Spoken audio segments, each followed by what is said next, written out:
ವಿಚಾರದಲ್ಲಿ ಈಗ ಕುಮಾರಸ್ವಾಮಿ ಅವರು ಹೇಳ್ತಾರೆ SIT ರಿಪೋರ್ಟು ಮಂಡ್ಯ ಶಾಸಕರೊಬ್ಬರಿಗೆ ಹೋಗುತ್ತೆ, ಪರಮೇಶ್ವರ್ ಅವ್ರಿಗೆ ಹೋಗ್ತಾ ಇಲ್ಲ, ಗೃಹ ಸಚಿವರು ಅವ್ರಿಗೆ ಹೋಗ್ತಾನೆ ಇಲ್ಲ ಅಂತ ಹೇಳಿ ಹೇಳ್ತಾರೆ. ಅವರು ಇಲಾಖೆಯಲ್ಲಿ ಅನೇಕ ವಿಚಾರಗಳನ್ನು ನಾವು ಅವ್ರಿಗೂ ಚೆನ್ನಾಗಿ ಗೊತ್ತಿದೆ, ಕುಮಾರಸ್ವಾಮಿ ಅವ್ರಿಗೂ ಕೂಡ ಅನೇಕ ವಿಚಾರಗಳನ್ನು ಪಬ್ಲಿಕ್ ಡೊಮೇನಿಗೆ ತರೋದಕ್ಕೆ ಸಾಧ್ಯ ಇಲ್ಲ. ಯಾಕೆಂದರೆ ಇನ್ವೆಸ್ಟಿಗೇಷನ್ ನಡೀತಾ ಇರುತ್ತೆ. ಈಗ ಯಾರು ಅವರಿಗೆ ಬ್ರೀಫಿಂಗ್ ಮಾಡ್ತಾರೆ ಮಂಡ್ಯ ಶಾಸಕರಿಗೆ? ಸುಮ್ಮನೆ ಇದೆಲ್ಲ ಹೇಳೋದು ಸುಲಭ, ಆದರೆ ನಮ್ಮೆಲ್ಲರಿಗೂ ಜವಾಬ್ದಾರಿ ಇದೆ, ಜವಾಬ್ದಾರಿಯಿಂದ ಕೆಲಸ ಮಾಡ್ತೀವಿ ಮತ್ತು ಯಾವ ಮುಲಾಜಿಗೂ ಕೂಡ ನಾವು ಒಳಪಡೋದಿಲ್ಲ. ಅದನ್ನು ಅವರಿಗೂ ಕೂಡ ನಾನು ಹೇಳೋದಕ್ಕೆ ಬಯಸ್ತೇನೆ.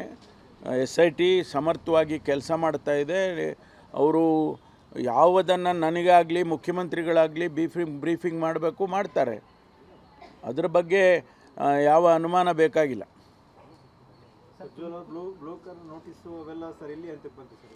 ಅದು ಈಗ ನಡೀತಾ ಇದೆ, ಆ ಪ್ರೊಸೀಜರು ನಡೀತಾ ಇದೆ.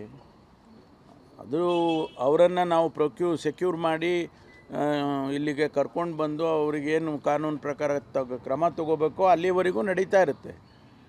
ಅದನ್ನೇನು ನಾವು ಸ್ಲೋ ಮಾಡೋದಾಗಲಿ ನಿಲ್ಲಿಸೋದಾಗಲಿ ಏನು ಮಾಡೋದಿಲ್ಲ.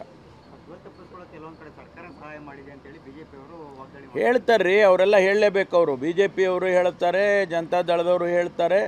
ಆದರೆ ನಮಗೊಂದು ಜವಾಬ್ದಾರಿ ಇದೆಯಲ್ವಾ, ನಮಗೊಂದು ಜವಾಬ್ದಾರಿ ಇದೆ, ಸರ್ಕಾರಕ್ಕೆ ಒಂದು ಜವಾಬ್ದಾರಿ ಇದೆ.